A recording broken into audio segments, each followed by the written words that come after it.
Elise Baughman. I'm the voice of Pan on Dragon Ball GT, and I am with Cris George. Hello. Hello. I am Cris George. I voice Sato in My Hero and Death Arms. Yes. Yes. And he is many other characters. Yes, many an other actor, things. A director. He's been a sound engineer. So many things, and we're going to talk about those things. And this is Anime Adventures, the show where I talk to anime folks, and we're here at the My Hero convention. So stay tuned for my conversation with Cris.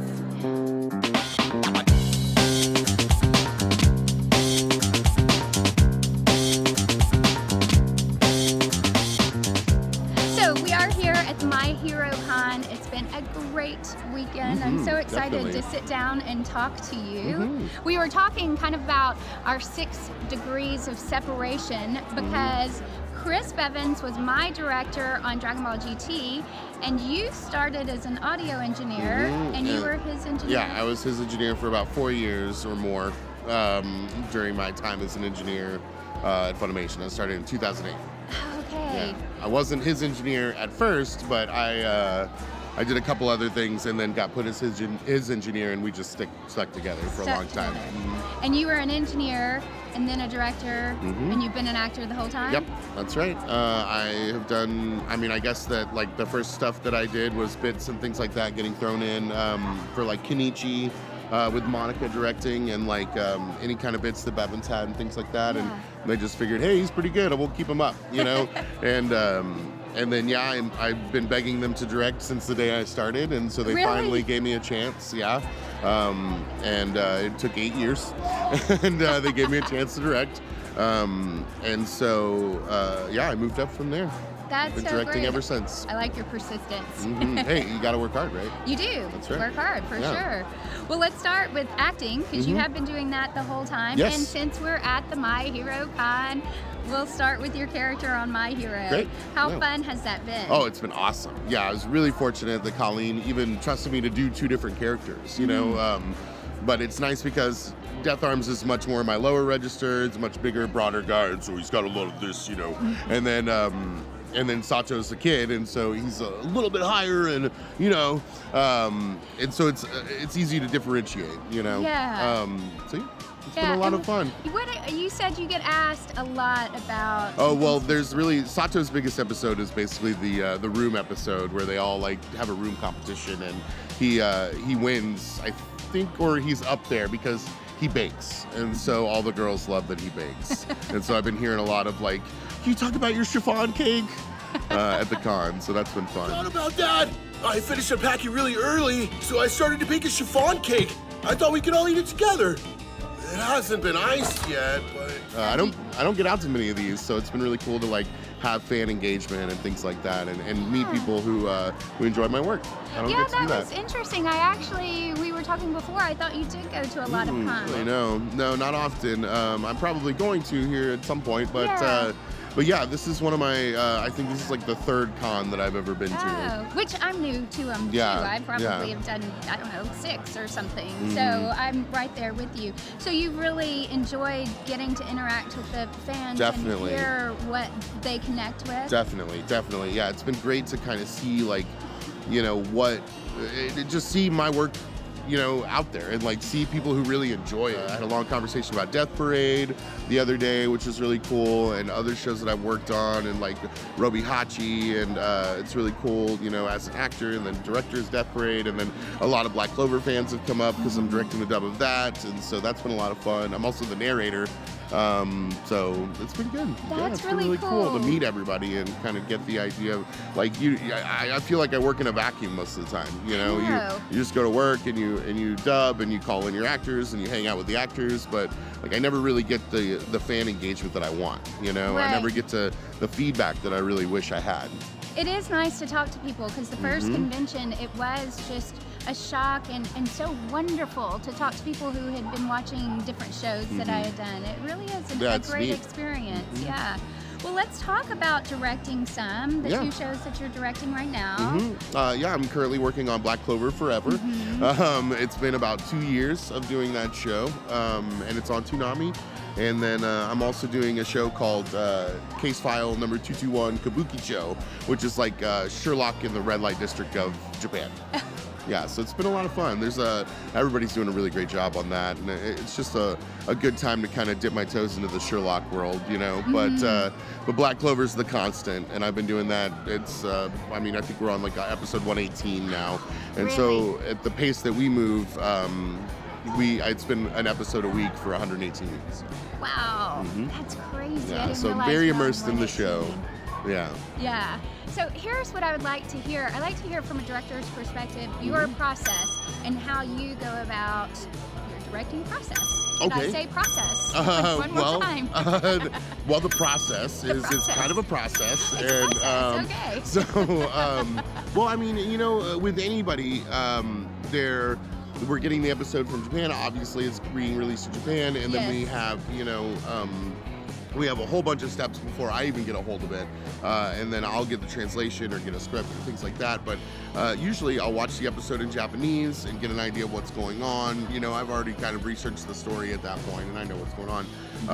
But I'll see the episode, and then I'll think about who I want to cast as a certain people, you know, and then I'll get the script, the English script, and I will get the hours for all of the actors and things like that, and then I'll go ahead and like decide who's going to be who and send in my hours to the talent coordinator, and then we end up booking it, or she books it in some sort of crazy puzzle that I don't understand at all. And then I should interview Tara. Yes. And so, how do you do this? I get texts from her at like 11 o'clock at night. And so after I book people, they come in, we do everybody one at a time. We record everybody one at a time, which is kind of, you know, it's different than like American voice acting and things like that, you know, where they get to do prelay and stuff. So that's kind of a disadvantage that we have. But the thing that I love about the process whenever we get to one person at a time is you can really hone in on that person's performance, you know? You can really think about, okay, what's the context of this scene? Why are they saying the things they're saying? Why, you know, what's behind all of this? And you get to kind of understand. That way, when the other person comes in, you already know the other half of the conversation, you know? You already thought about what that person's gonna say, and it makes that easier, you know? But it's great to like sit there and craft that. In Kabukicho that we're working on right now, Ian Sinclair is playing Sherlock. And the cool thing about that is that he does Rikido, which is like a Japanese theater where one guy, are you familiar with Rikido? Yeah, I looked it up recently. Oh, awesome, yeah. Okay, so Rikido, it's like an extended dad joke, essentially, but right? in case somebody isn't familiar. Yeah, if you're not familiar with it, it's like theater with one person who does voices and tells a story, you know, and with like a fan and in a kimono, very, not Kabukicho, you know? But it's essentially just an elongated form of a dad joke.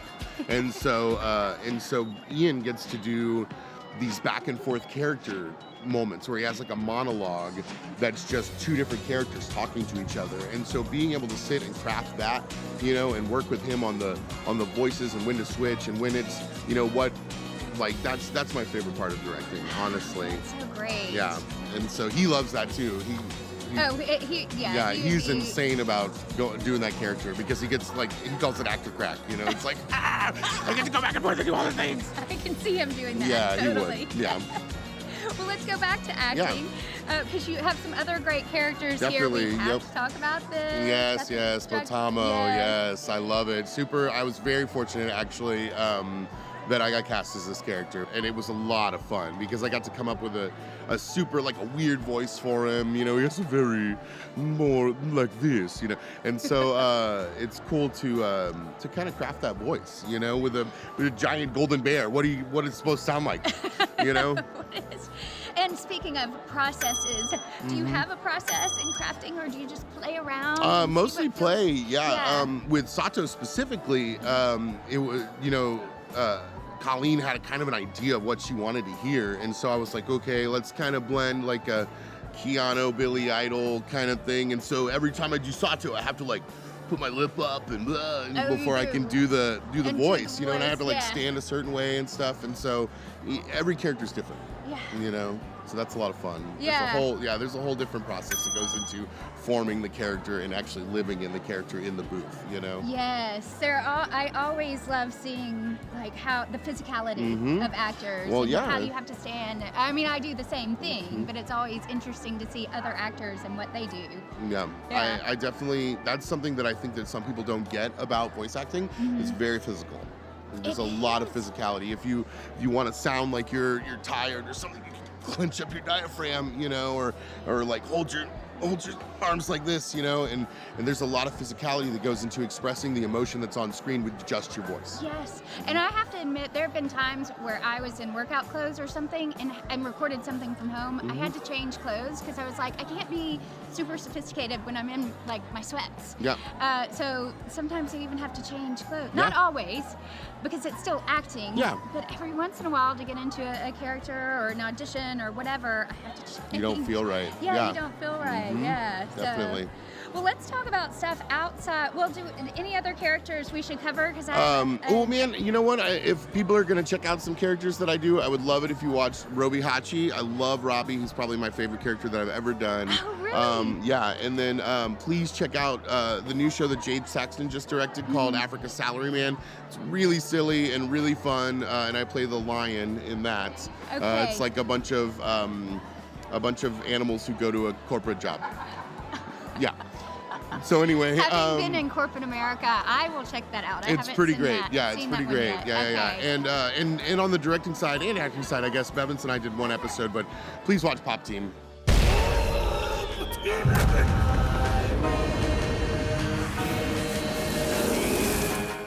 Pop Team Epic it was a lot of work, and I'm really proud of it.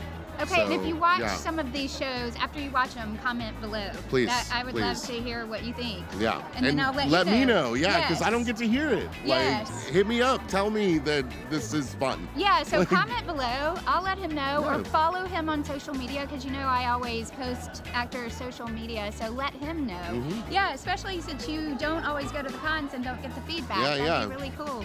Well, what about outside of acting? What do you love to do?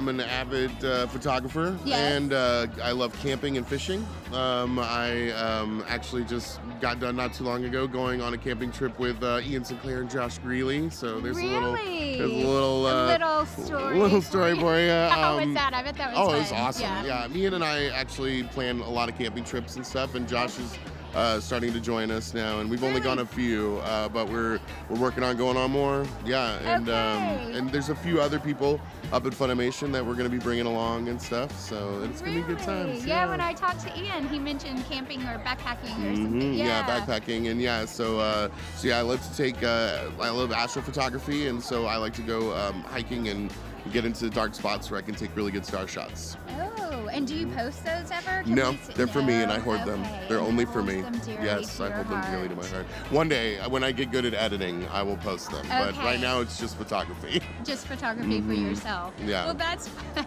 I bet the three of y'all. Oh yeah, it's a good time. Yeah, that's a good time. Yeah, we have a good time.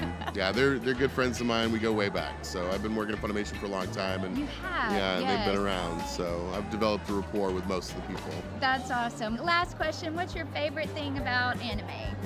Ooh, the amount of stuff it can be, the variety, the amount of anime can be anything. Are you kidding me? Go look at Death Parade, right? That's a show. If you've never seen Death Parade, please watch Death Parade. Very, very real. Very, very. It's dark. You know, it's about two people who show up at a bar and then they play a game to see which one goes to heaven and which one goes to hell, basically. Right? It's really cerebral and very deep, you know? But then you go to something that I've directed, like, say, Black Clover, and it's very much the shonen fighting and everything like that, you know, straight up. And then I've also directed Steins Gate Zero, which is really serious and dramatic and everything, and Pop Team Epic, which is just wacky off the wall, you know? And so that's what's great about anime, is it can be anything it wants to be. Anything, and there's something for everyone. Yes. Yes. That's right. Yes. That's right. Oh, great answer. Well, Thanks. thank you so much. Yeah, of course. Thank you. I appreciate you being here. Thank you for being here. And thank you guys for watching. Yes. Thank you for watching. Love for you to subscribe, because I have more interviews like him coming up. And that's all from us. Great. High five. Woo. Woohoo. Thank you, Elise. See you later. Bye.